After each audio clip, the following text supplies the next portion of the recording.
Jose here with another quick Illustrator tip. This one will work in pretty much any version of Illustrator way back to I don't know, Illustrator CS3. Yes, that's a long time ago. So this should work in any version. Okay, so what we've got here is we've got a logo that we've got from a client. So we don't have access to the original art files.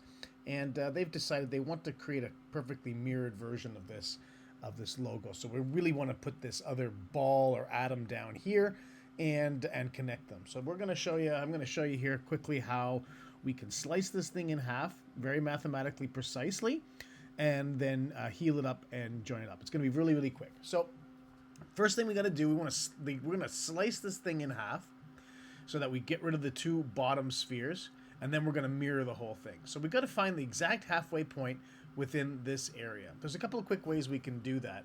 The easiest is going to be to select the box tool with the M key on your keyboard, and we're going to use the center point of a box. We're going to draw a box. We're going to take advantage of the snapping in Illustrator. So first of all, make sure that under view you've got your smart guides turned on. That's going to be super important, and that you've got snapping turned on as well. Okay, so now that we've got that set up, the other thing is, there's a stroke and a fill here. I'm going to press Command Y, which is the same thing as going to the View menu and saying Preview, Outline Mode.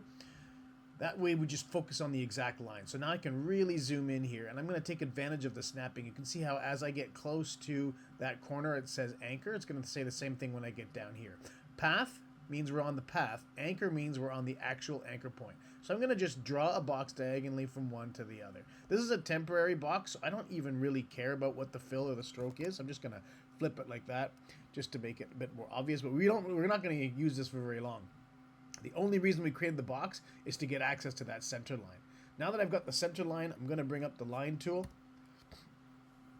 And you can see that as I hover over it, I'm activating that center line. That tells Illustrator I would like to snap to that center line. So even if I zoom out, what I'm going to do is I'm going to snap to that center line, but I'm not going to click yet. I'm going to move over. See, it's continuing to draw a guideline, letting me know that the smart guide is active and snap to that center line. And now I'm going to draw a line with the shift key held down so it's perfectly vertical. This line is the line I'm going to use to split my object into two parts. Okay, the line's created, so I can get rid of that box that we created earlier.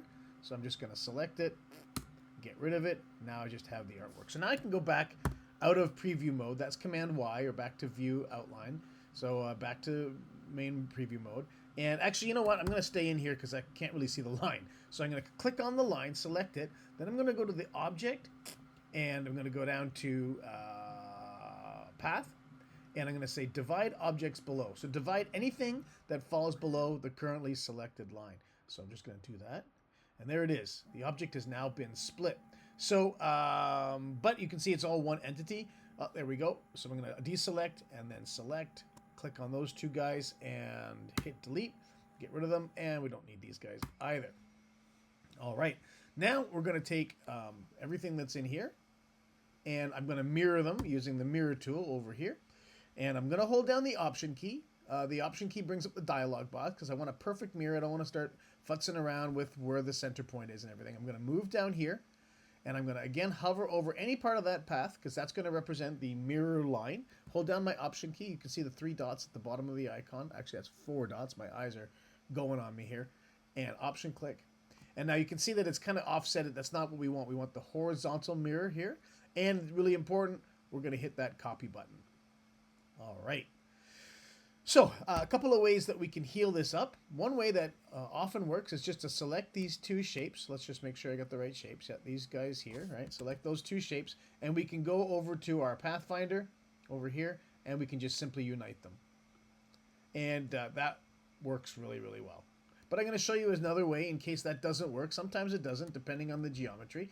Now, because we use this line to split the object, that the two objects were split perfectly along that line. We were mirrored along that same line, so they heal up really nicely with the unite. But if that doesn't work, here's a slightly more manual way of doing that. What we can do is we can use the direct selection tool here, this one here, okay?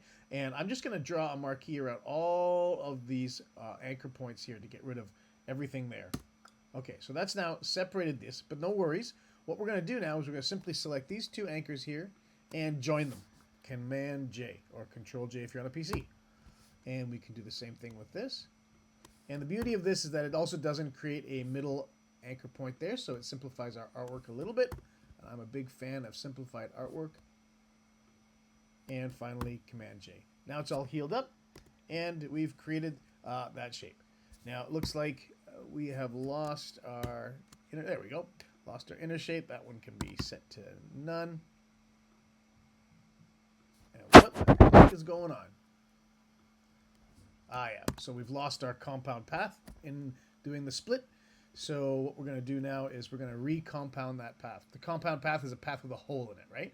So we're going to take that, we're going to take this, and we're going to go to Object, Compound Path Make. There it is, Command 8. And now let's take a look. There we go.